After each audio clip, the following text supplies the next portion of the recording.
mañana es que vamos a ir a la primera carta de Pedro. Y escuchen lo que voy a decir antes de que vayan a la Biblia. Escuchen lo que voy a decir. Sí, tengo la impresión que lo que Pedro está por darnos va a ser el significado de lo que estudiaron esta mañana. Entonces, esta mañana presentaron enseñanza bíblica, presentaron otra vez principios que creemos y que abrazamos. La pregunta de esta mañana es el so what. Ok, creemos en lo que Santiago dice. La pregunta es, ¿qué significa eso? ¿Qué implica la enseñanza de Santiago en mi vida, en mi contexto, en nuestra situación? Esto es lo que va a hacer Pedro. Así es que no sé si esto ayuda un poquito, pero ahora sí, la palabra de nuestro Dios. Tienen un ejemplar, ábranla por favor. Primera de Pedro, capítulo número 4. Es donde vamos a estar. Primera de Pedro, que fue la lectura que hicimos congregacional. ¿Se dieron cuenta de ello? Lo leímos hace rato, ¿verdad? Entonces, Primera de Pedro, capítulo número 4. Quiero que vayan conmigo ahí rápidamente porque aquí es donde entramos precisamente a lo que significa la sabiduría de Dios, lo que significa abrazar, entre paréntesis, y esto lo hablaron en la escuela dominical, la sabiduría de Dios, escuchen lo que voy a decir, la sabiduría de Dios es una persona. Su nombre es, a ver, ¿quién es esa persona? Es Cristo. Cristo es la sabiduría de Dios. Piensen por un momento, porque lo opuesto a la sabiduría dijimos que es ¿qué cosa? La necedad. Ser necio, ¿saben lo que es la palabra? Foolishness, necedad. Entonces, Cristo es la sabiduría de Dios, porque la sabiduría de Dios, adivinen qué es su palabra. Y Cristo es la encarnación, el cumplimiento de su palabra. Entonces, hablar de sabiduría de Dios no es simplemente dejar de hacer errores o de dejar de ser necio o tonto. No. Sabiduría de Dios es reconocer que por naturaleza, tú y yo, nuestra naturaleza es confiar en mi propia, ¿qué cosa? ¿Qué dice el libro de Proverbios? ¿Sí? Confío en mí mismo, ¿verdad? O sea, yo sé lo que hago. En otras palabras, necedad es simplemente argumentar en mi mente porque todo argumento en mi mente tiene sentido. ¿Right? La persona con la que hablo 24 horas al día, 7 días a la semana, ¿con quién hablamos? Hablamos con nosotros mismos, conmigo. Entonces, necedad es pensar que yo soy, el libro de Amós habla de la plomada, el estándar, de que yo soy el que determino lo que es aceptable y no aceptable. Eso es necedad. No. Quien determina lo que es aceptable y no aceptable es la palabra de Dios, que es el carácter de Dios manifestado, expresado, encarnado, cristalizado en una sola persona. ¿Quién es esa persona?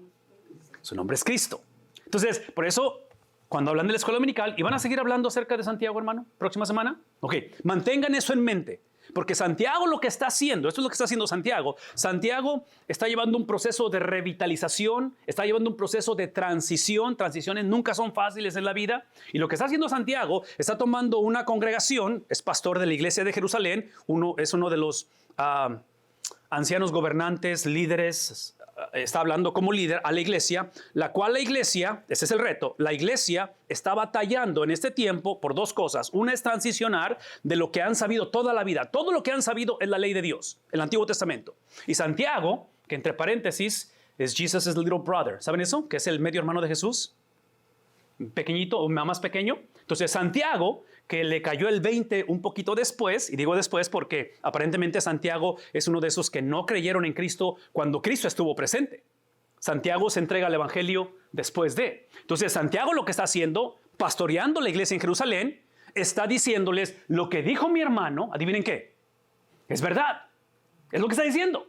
Pero ¿qué es lo que implica ello? Implica que todo lo que el Antiguo Testamento dijo, que es lo que es la Biblia de ellos, todo lo que ellos tienen en el Antiguo Testamento, todo lo que el Antiguo Testamento dijo, no es tanto que está mal o erróneo, es que está incompleto. El Antiguo Testamento fue dado para mostrarnos a la persona de Cristo. Entonces, la Biblia no fue dada para ser obedecida. La Biblia fue dada para mostrarnos que no podemos obedecerla y que quien la iba a obedecer iba a ser mi hermano mayor, que es Cristo, está diciendo Santiago. Pero ahora que hemos conocido a Cristo, o si has puesto tu confianza en Cristo, somos llamados a obedecer.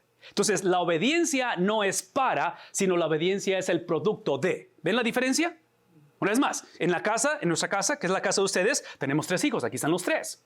En la casa de nuestros hijos no son nuestros hijos porque nos obedecen, pero porque son nuestros hijos. ¿Adivinen qué? Tienen que obedecer. ¿Ven la diferencia? Una vez más, la obediencia de mis hijos no los hace ser mis hijos, pero porque son mis hijos, y sobre todo porque están en mi casa, tienen que Entonces, en el mundo ideal, este es en el mundo ideal, lo que deseamos es que nuestros hijos obedezcan no porque tienen, sino porque pueden. It's not because you have to, it's because you get to. Es como el amar. Yo no amo a mi esposa porque tengo que amarla, la amo porque puedo amarla. Cuando la gente me pregunta, pastor, ¿tengo que bautizarme? Yo les digo, no, no tienes que bautizarte, es que puedes bautizarte. ¿Ven la diferencia? No es tanto porque tenga, es porque puedo. ¿Tengo que diezmar? No, no tienes que diezmar, es porque, ¿qué cosa? Puedes diezmar. Entonces, piensen en ese sentido con respecto a la obediencia. Entonces, Santiago está ayudando a la iglesia a transicionar. E inclusive, porque dije que eran dos razones. Una es esa. Una es la cuestión de la iglesia transicionar, de decir, el Antiguo Testamento no está equivocado, está incompleto. Porque el Antiguo Testamento lo leemos a través del Nuevo Testamento y los dos testamentos los leemos a través de Cristo. Entonces, Santiago está diciendo, ¿se trata de quién? De mi Big Brother. ¿Quién es el Big Brother? Es Cristo. Ok, ese es el punto. Esa es una. Entonces, es un periodo transitorio o de revitalización. La segunda cosa que Santiago está diciendo, que esta es la difícil, que conecta con lo que estamos por leer en Pedro, es que por una parte la iglesia es como luego decimos, está como amachada, está sentada en su manera de pensar y hay que transicionarla, que ahora es esta nueva experiencia en Cristo. La otra cosa que Santiago ve como líder, como pastor, como otra vez como el que está dirigiendo la congregación y aparte como testigo de haber conocido a Cristo, es de que la iglesia va, y está comprobado históricamente, va hacia persecución extrema. Vienen calamidades serias para la iglesia. Y Santiago le urge que casen, que conecten, que fusionen lo que creen, Antiguo Testamento, con estilo de vida. No es más, convicción. Eso es lo que sabemos. Entonces, lo que sabemos no está mal, está incompleto, porque lo que sabemos, y siempre hemos dicho esto, la doctrina, lo que sabemos, lo que entendemos de la palabra de Dios, siempre es relacional. O sea, no podemos desconectar lo que creo con lo que hago. Lo que creo y cómo pienso, cómo siento, cómo actúo o cómo reacciono. Entonces, sabiduría de Dios es la fusión. Es la fusión de lo que Dios ha dicho con lo que Dios ha hecho. ¿Captamos eso? No es más, lo que Dios ha dicho, ¿qué es lo que Dios ha dicho? Su palabra. No hay misterio en lo que Dios ha dicho. La pregunta es, ¿qué significa? La manera de saber qué significa la palabra de Dios es ver a la palabra de Dios hecha carne. Su nombre es Big Brother, Cristo, ¿verdad? El hermano mayor. Entonces, es lo que está tratando de hacer Santiago y fusionando. Eso es lo que describe como sabiduría. Otra vez, todo eso lo estoy mencionando porque quiero que vean lo siguiente. El apóstol Pedro, que Pedro está en un contexto muy similar, hablando a iglesias que están batallando, tienen problemas internos, hay opresión de la ciudad, del gobierno, el bullying, hostilidad se dice, un contexto hostil, y van a hacer persecución extrema. Vean lo que dice. Por lo tanto, esto es lo que implica ser sabio en el Señor, es que amados, entonces ese corazón pastoral, ¿sí? Véanme tantito, puede ser algo extremadamente importante. Escuchen lo que voy a decir. Esto es importante lo que voy a decir. Este concepto de amados es que estos apóstoles, estos líderes, y especialmente Cristo, no amaban la futura versión de la iglesia. Amaban a la iglesia en su condición disfuncional. Y el amor de Dios, el amor de los apóstoles para con la iglesia, para con tu vida, en nuestra condición de disfuncionalidad y de necedad y todo lo que nos caracteriza, nuestra fe que mengua y todo eso, nuestra inconsistencia, ¿ven lo que voy a decir? Eso no implica que Él aprueba lo que hacemos. No sé si eso está claro. Porque muchas veces pensamos, es que Dios ama a todos, Dios es amor, Dios perdona, por lo tanto, viva la vida y dale vuelo a la hilacha. Fin que como quiera, si confiesas sus pecados, Él es fiel y justo para perdonarte, ¿verdad? Es lo que decimos. Bueno, eso es libertinaje, eso es conveniencia, eso no es el evangelio. El evangelio es entender, ¿ven lo que decir? Es que, y estoy mencionando eso por la palabra amados, porque Pedro está hablando, está diciendo amados, ¿sí? Y no solamente amados por mí, pero amados por el Padre. El amor que Dios tiene por su iglesia, escuchen lo que decir, el amor que Dios tiene por su iglesia emana de que el mismo Padre despreció y abandonó al Hijo como preámbulo. Si el Hijo no es abandonado en una cruz, si Cristo no es literalmente separado, el cual Él clamó estando en la cruz, ¿por qué me has desamparado? Si eso no sucede, no hay acceso al Padre. ¿Sí captamos eso? Porque muchos pensamos que Dios me ama porque soy hijo de mamá, papá y vengo de la iglesia, y Dios me ama porque yo antes era así y ahora. Entonces pensamos que el amor de Dios está basado en lo que yo he hecho, en mi comportamiento. Y eso explica por qué cuando de repente pasamos por el valle de sombra y de muerte y atravesamos situaciones donde o la regué o alguien más la regó y me afectó lo que hizo, adivinen cómo sentimos. Sentimos el abandono de Dios. Sentimos y decimos, ¿dónde está Dios? Vean lo que voy a decir, vean lo que voy a decir. El hecho de que Cristo fue, y cuando digo fue, es más que un sentimiento o una percepción. Es una realidad. Cristo fue abandonado. Pablo dice en Corintios que el que no conoció pecado por nosotros, ¿qué cosa? Se hizo pecado. ¿Ven lo que voy a decir? El hecho de que Cristo fue abandonado garantiza que tú y yo nunca seremos abandonados. Hay una garantía de eso. Ahora, escuchen lo que voy a decir, porque estamos en medio de las dos venidas de Cristo, ¿verdad? O sea, estamos entre lo que es la Navidad y su resurrección, que es su primera venida, y en su segunda venida. Como estamos en medio de esa situación, el hecho de que Él nunca me va a abandonar o nos va a abandonar esto no implica que no nos sintamos abandonados. ¿Ven la diferencia? Entonces, una cosa es la certeza que nunca me va a abandonar, otra cosa es cómo me siento. Entonces, otra vez, esa es la razón por qué necesitamos estar bajo la palabra del Señor, para que nuestros sentimientos se sometan a la realidad, a la posición que tenemos de ser amados o aceptados. Pedro está diciendo, eso es lo que implica. Al ser aceptos ante Dios, no os sorprendáis, porque se estaban sorprendiendo ¿de qué cosa? ¿Qué dice la palabra de Dios? ¿De qué se estaban sorprendiendo? Del fuego de prueba. Estaban, o sea, en las palabras, en un momento el problema no era la prueba que estaban teniendo, sino que la prueba los agarró por sorpresa. Entonces, es lo que llamaríamos como the perfect storm. Sería como ese ojo del huracán, porque perfect storm significa, ojo del huracán significa cuando dos ciclones, categoría 5, se unen. Sobre todo, ojalá sea en el mar, no aquí, ¿verdad? Pero en el mar se unen. Entonces, la tormenta perfecta sería atravesar la prueba, pero atravesarla y ser sorprendido. Entonces, lo que Santiago va a hacer, escuela dominical, y lo que está haciendo Pedro es esto. Vean lo que está diciendo. Lo que está haciendo es esto. Está advirtiendo, enseñando, discipulando, instruyendo a la iglesia.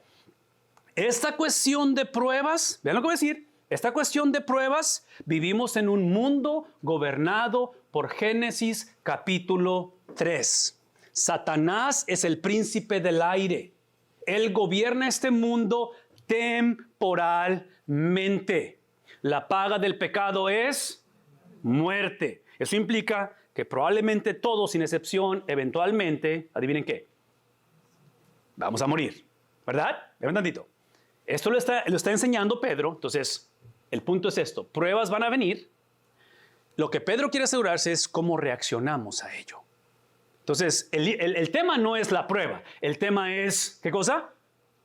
¿Cómo reaccionamos? ¿Qué es lo que sale a flote? Por eso está diciendo, ok, dejen de sorprenderse de la prueba, del fuego de prueba que en medio de vosotros ha venido. Esto implica que esta es una realidad presente, pero aquí está el punto, es inesperada. Ven lo que está diciendo aquí, porque dice, es en medio de vosotros y esto ha venido ¿para qué? ¿Cuál es el propósito de esta prueba?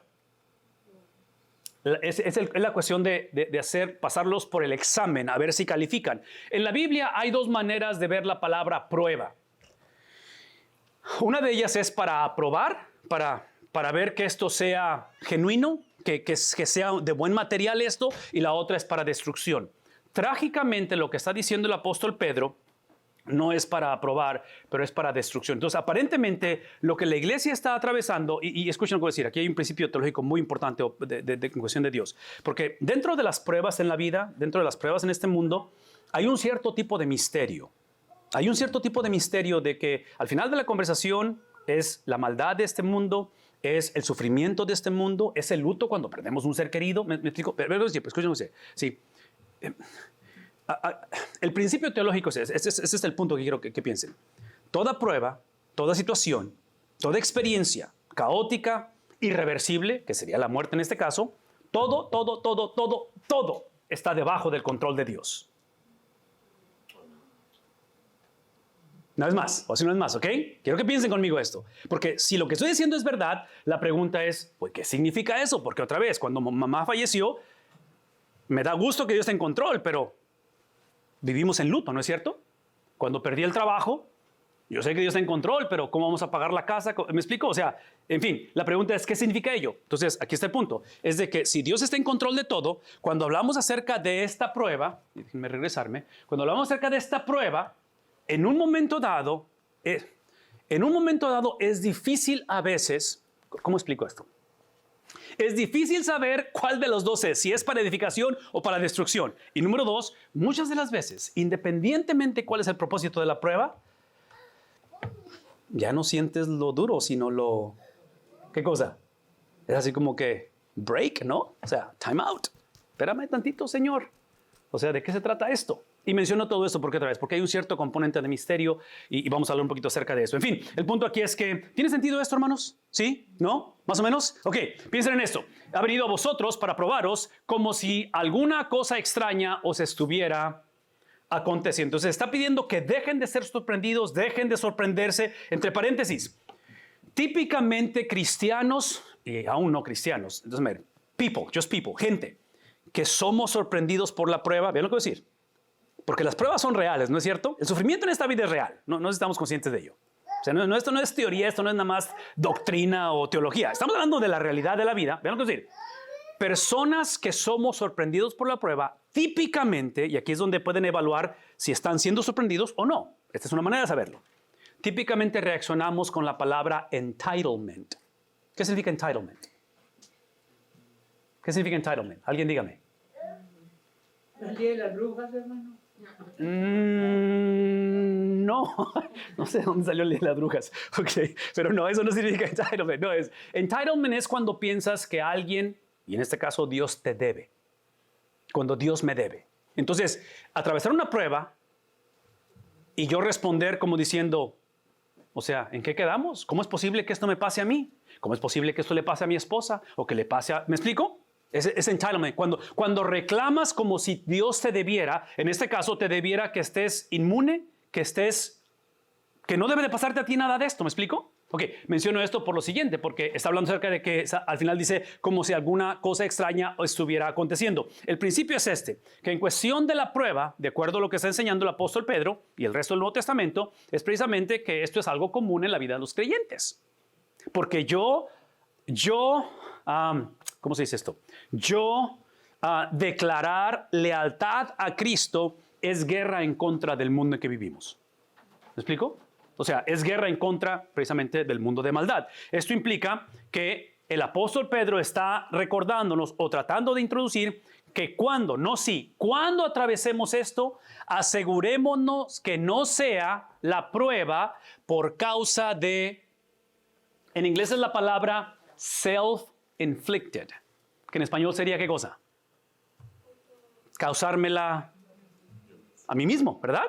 Entonces Pedro está diciendo, asegúrense que número uno, cuando atraviesen prueba, no se sorprendan, número uno, y número dos, que cuando la prueba venga, no sea por negligencia. Es lo que Santiago está diciendo, que no sea por necedad. O sea, la sabiduría es asegurarnos que cuando la prueba viene, número uno, aquí es el punto, esa es sabiduría. Número uno, Dios me debe absolutamente nada.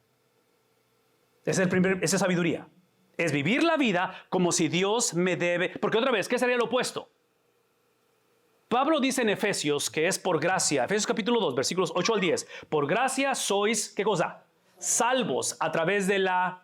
Sí, la gracia de Dios es precisamente la fe. Fe es la habilidad dada por Dios, no es mía. Es dada por Dios. Esto es lo que los reformadores hace 500 años, Martín Lutero y todos ellos pelearon. De que la fe, ¿sí? Es la fe de alguien más imputada, transferida, acreditada a mí. Entonces, cuando Pablo dice, por gracia sois salvos a través de la fe, fe es simplemente la habilidad de extender la mano para recibir la salvación de Dios. Pero esa habilidad de extender la mano, esa es la gracia de Dios, porque por naturaleza, ¿sí? Por naturaleza, el hombre no piensa que, en otras palabras, la pregunta es ¿ser salvo de qué?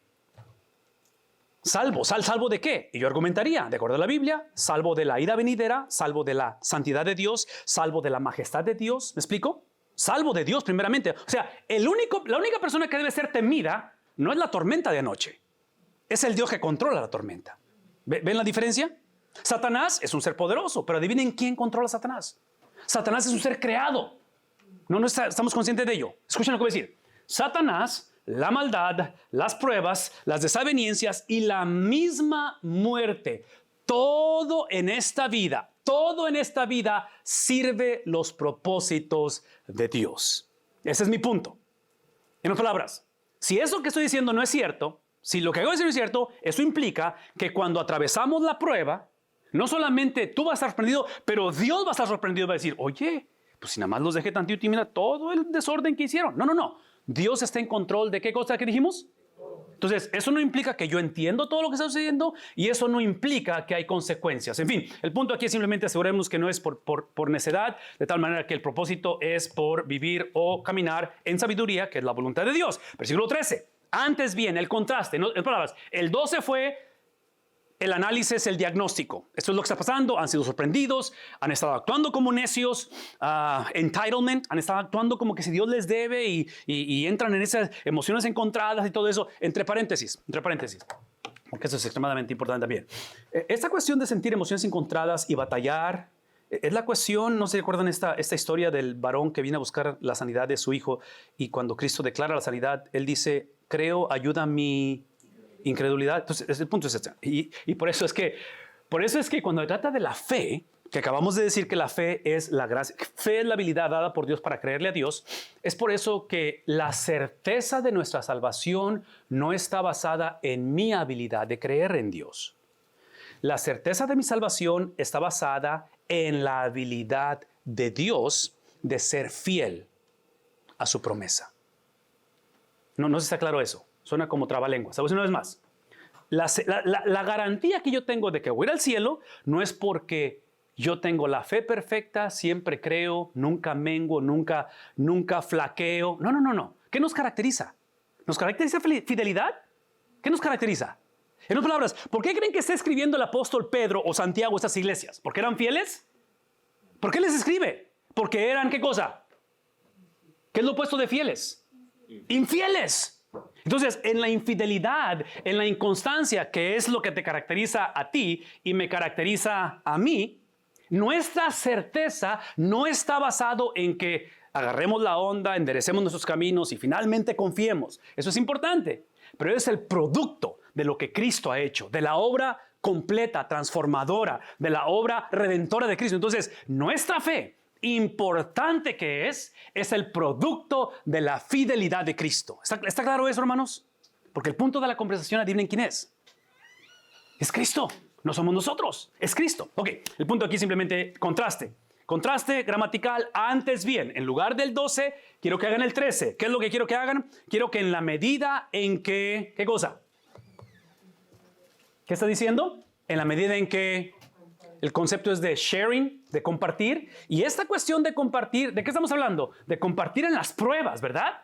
De ser copartícipe, de caminar juntos en esto. De que esta cuestión, otra vez, porque si mi hijo batalla, si mi hija batalla, si mi nieto sufre, si mi esposa o mi suegra sufre, vean tantito.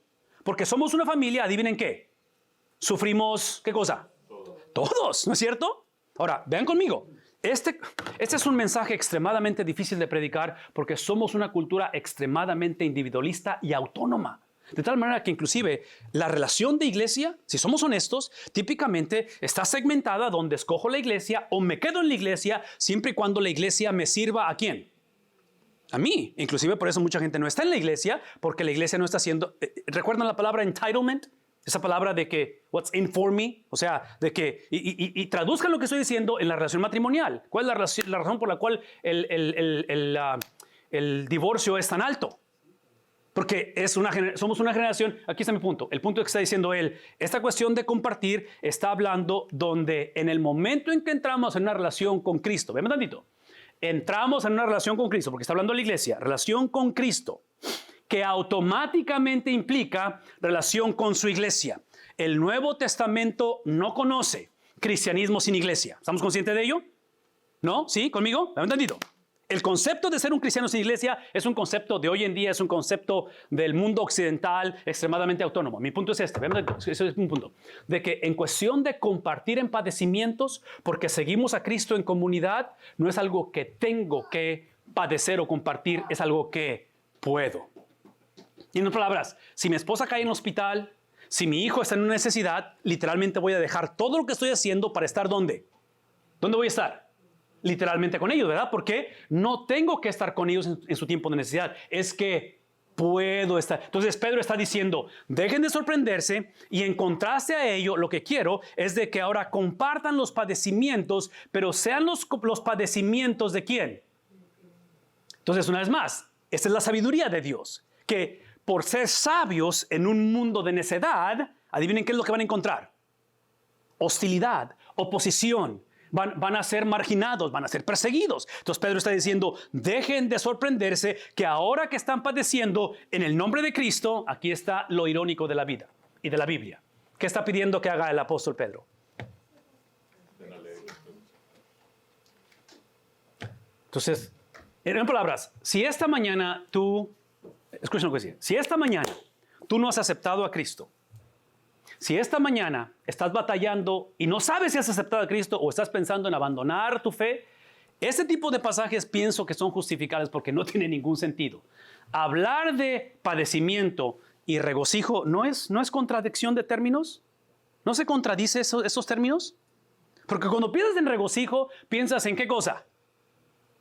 Que el dictamen del doctor salió positivo, no sé si estamos captando esto, ¿verdad? Típicamente regocijo es hablar de que las condiciones, sobre todo lo que perciben mis sentidos, que es la vista, ¿sí?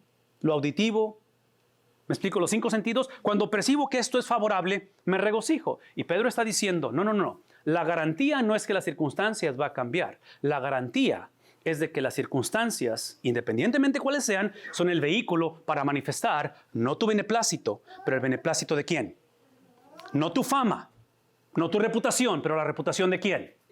De Cristo Jesús. Ese es el punto. Entonces, aquí es donde, otra vez, esta cuestión de el gozarnos, este es lo que está diciendo el apóstol Pedro. El gozo no es por las circunstancias, no somos masoquistas. ¿Me explico? No predicamos el evangelio del sufrimiento, que entre más sufres, más te pareces a Cristo. No. El punto es de que simplemente el gozo no es por, sino, ¿qué cosa? Entonces la sabiduría de Santiago, si quieren contacto con Santiago, es simplemente entender que no nos gozamos por lo que sucede, nos gozamos en medio de lo que sucede. Eso es lo que está diciendo. Esa es la obra transformadora del Espíritu Santo en la vida de la iglesia. Ese regocijo, dice él, con el propósito es para que también en la revelación, ¿de qué cosa? Otra vez, a mí me encantaría que en este momento simplemente pudiéramos ver esto como la fórmula para navegar dificultades, tragedias y todo eso. No. Esta no es fórmula para nada. Esto es lo que está diciendo. Observen lo que está diciendo, porque esto es lo que está haciendo. Está diciendo, una vez más, versículo 12, diagnóstico. Dejen de sorprenderse. Dejen de ser necios y asegúrense cuando atraviesan pruebas, ¿qué dijo? Que no sea por pecado, que sea por caminar en similitud a Cristo. Escuchen esto. Pero ya que lo están atravesando, es lo que quiero que hagan. Que vean como un privilegio. Y el tiempo se me está acabando, así es que lo voy a hacer desde ahorita, porque eso lo iba a decir más adelante, pero lo voy a decir ahorita. Escuchen lo que voy a decir. Eso es importante, porque está hablando acerca de que compartamos los padecimientos de ¿quién? En otras palabras, este es el punto. Cuando tú vienes a Cristo, y pastor, voy a asumir que esta pantalla se levanta cuando tienes bautismos.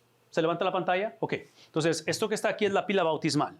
Cuando tú vienes a Cristo, ya lo dije hace un momento, no tienes que bautizarte. Es que ¿qué cosa? ¿Me explico? Ok, aquí es el punto. Entonces, al bautizarte, que el bautismo del creyente o por inmersión, creemos que simplemente es una manifestación o es una manifestación o es una expresión de lo que ha pasado en tu corazón. Es algo externo que, aquí está mi punto.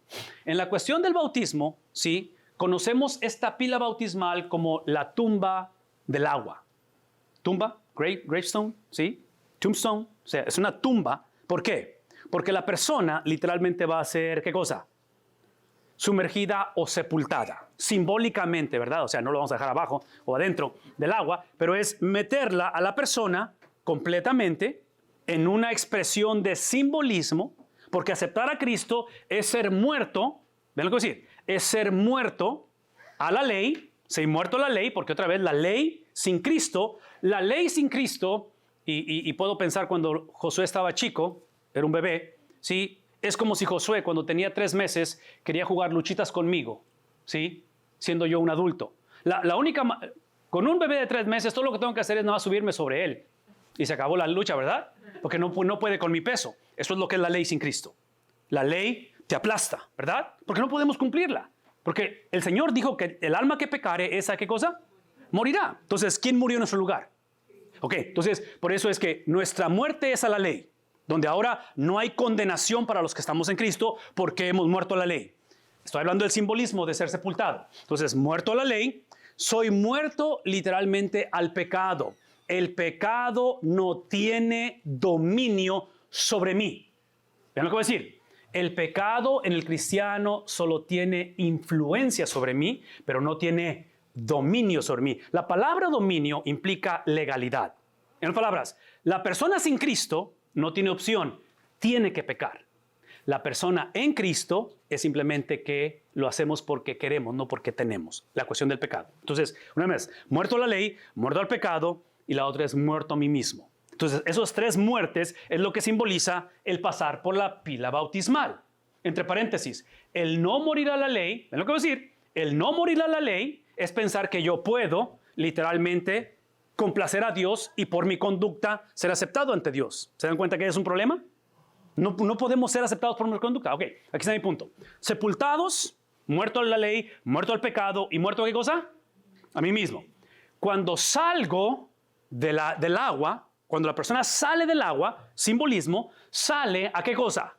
A una vida nueva, ¿verdad? Es una vida nueva, porque ya lo demás ha estado muerto. ¿Ven lo que decir? No solamente salimos a una vida nueva, salimos a una familia nueva. Porque ahora somos parte de qué cosa. Ahora, escuchen por favor, esto va a ser ofensivo, pero lo voy a decir.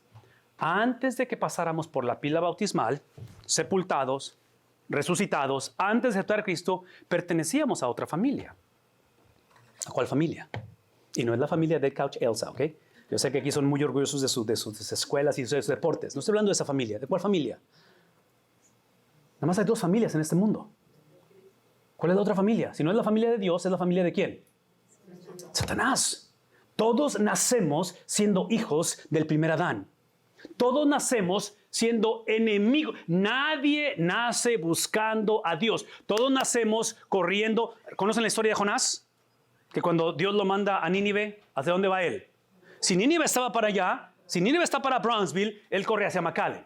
¿Verdad? Eso es lo que todos hacemos espiritualmente. Nadie nace buscando a Dios. Por eso dije hace un momento que es por gracia que sois salvos. O sea, gracia es la habilidad de reconocer que voy en dirección opuesta, que voy a condenación eterna. Gracia es reconocer que literalmente Cristo tomó mi lugar y ahora deseo la persona de Dios porque, ven lo que voy a decir, porque Dios, como la electricidad por naturaleza es letal.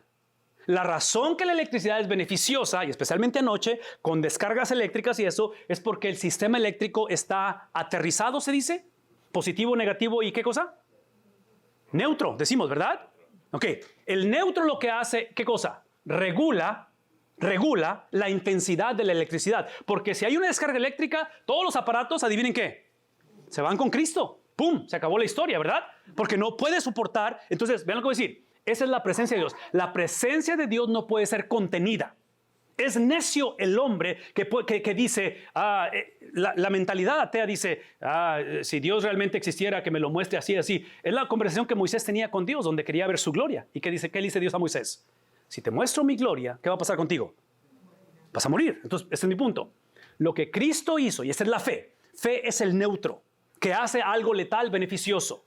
Entonces, venir a Cristo es poner mi confianza, mi dependencia, poner mi fidelidad ¿en quién? En el que fue fiel, el que absorbió la descarga eléctrica, ¿verdad? Porque en la cruz, adivinen qué absorbió Cristo. ¿Qué absorbió Cristo? La venganza, lo que nos correspondía, la descarga de 220 volts, o no sé, una descarga eléctrica de alta tensión, que nadie la puede sobrevivir eso, ¿verdad? Entonces, es lo que le pasó a Cristo. Entonces, como Cristo se convirtió en nuestro neutro, podemos, la bendición del aire acondicionado es una bendición, ¿no es cierto? Con estos calores que hay aquí. ¿Qué es el punto? El punto es simplemente que venir a Cristo, otra vez, es ser sepultado. Es literalmente entender, porque observen lo que está diciendo ahí. Está diciendo que los padecimientos son de Cristo. Cristo no fue simbólicamente sepultado. Cristo fue, ¿qué cosa? No simbólico, pero ¿qué cosa? literalmente sepultado. ¿Por qué? Porque Cristo no se vio como un cadáver, Cristo no aparentaba estar semimuerto, Cristo no pasó por una trance donde moría. Cristo literalmente, ¿qué cosa? Murió, porque esa es la paga de ¿qué cosa? Del pecado. Y como Él se convirtió, como Él se posicionó voluntariamente en la expresión, Él se posicionó en la cristalización más grotesca y más obscena de pecado. Él literalmente, él quiso asumir nuestra responsabilidad. El Padre no se podía hacer de la vista gorda. El Padre no pudo haber hecho, ay, así son los muchachos hoy en día, nada más no lo vuelvas a hacer. No, la paga del pecado es muerte. Él es un Dios justo y alguien tenía que pagar. Su nombre es Cristo. Al salir de esa pila bautismal, literalmente nos unimos a Cristo. Ahora en esa promesa eterna que un día cuando Él venga por segunda vez, todo sepulcro de aquella persona que literalmente murió en Cristo, vean lo que voy a decir, no solamente recibirá la recompensa, pero literalmente todo lo perdido será restaurado. De tal manera que restauraremos con un cuerpo nuevo, glorificado, hecho para el cielo. La implicación de todo ello, hermanos, es esto. Vean un tantito.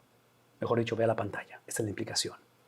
De que esto nos sirva también, dice Pedro, en la revelación.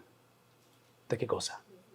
No de tu bienestar, no de que la cosa va a mejorar, no de que la situación va a terminar placenteramente y puede terminar. En otras palabras, ustedes saben que es impredecible esto, ¿no es cierto? Por fe vivimos, ¿no es cierto? Nos movemos simplemente confiando en el Señor. Pero dice Él, la revelación de la gloria de Él. Esa gloria en la cual, ¿qué cosa? Otra vez. Sí, van a regocijarse en alegría. La promesa que está dejando el apóstol Pedro a la iglesia después de que Él fue testigo ocular del sufrimiento de Cristo. Injusto. Fue testigo ocular literalmente, inclusive de negar a Cristo. Le tocó negar a Cristo y le tocó vivir, caminar y conocer al Cristo resucitado. Vean tantito. Pedro está escribiendo no solamente de lo que él vivió, experimentó. Pedro está escribiendo de la perspectiva que históricamente él va a terminar sus días siendo perseguido por la causa de Cristo. Y él está diciendo a la iglesia, la promesa es que van a ser empoderados siempre y cuando, vean lo que está diciendo, siempre y cuando compartan los padecimientos, la manera en que son sepultados, no hay palabras, ser parte de la resurrección como preámbulo tiene que ser parte de ¿qué cosa? De los padecimientos. Entonces los padecimientos con Cristo en este mundo no es algo que tenemos que tolerar, es algo que podemos unirnos a Él. Es entender que la razón por la cual estamos en este mundo es para reflejar a Cristo. Y si vamos a reflejar la gloria, la majestad, la soberanía de Cristo, literalmente es a través de los padecimientos de Cristo. De tal manera que es aquí donde Él nos empodera a procesar lo inmediato. A procesar este mundo gobernado por Génesis capítulo 3, lo procesamos a través de lo que está por venir. Una vez más, procesamos ¿qué cosa? Lo inmediato, lo cual es difícil, hay pérdidas, hay sufrimiento, hay gozo también. Pero todo esto lo proceso a través de lo que está por venir. ¿Qué está por venir? ¿Qué está por venir? ¿Qué está por venir? ¿Qué viene? ¿Qué viene por delante? ¿Qué hemos cantado? Porque Él vive, ¿qué cosa? Triunfaré, ¿cuándo? Mañana. Entonces, ven lo que voy a decir. Muchas de las veces, la pérdida en lo inmediato, cuando sepultamos a mi mamá, fue una pérdida. Esta es la tensión irresoluble. La pérdida en lo inmediato es ganancia en el reino de Dios. ¿No? ¿Sí? No es más. La pérdida de lo inmediato muchas veces es ganancia en el reino de Dios. Y es aquí donde en medio de esa tensión vivimos por fe. Confiamos en lo que Él dijo, confiamos en lo que Él hizo, confiamos de que esta mañana literalmente este Cristo no solamente resucitó de entre los muertos, pero literalmente con su cuerpo glorificado, ¿dónde está Él? ¿Dónde está Cristo? ¿Dónde está Cristo? ¿Dónde está Cristo? Con un cuerpo literalmente físico, está con su Padre. ¿Saben qué está haciendo con su Padre celestial esta mañana Cristo? ¿Saben qué es lo que está haciendo día y noche, 24 horas al día Cristo? Está intercediendo ¿por quién? por nosotros. Entonces, esa es la seguridad de que nada nos puede separar del amor de Dios. Esa es la garantía de que literalmente si vivimos ahorita, morimos mañana. Si la generación que viene, el mundo caótico, nuestros hijos están en las manos ¿de quién?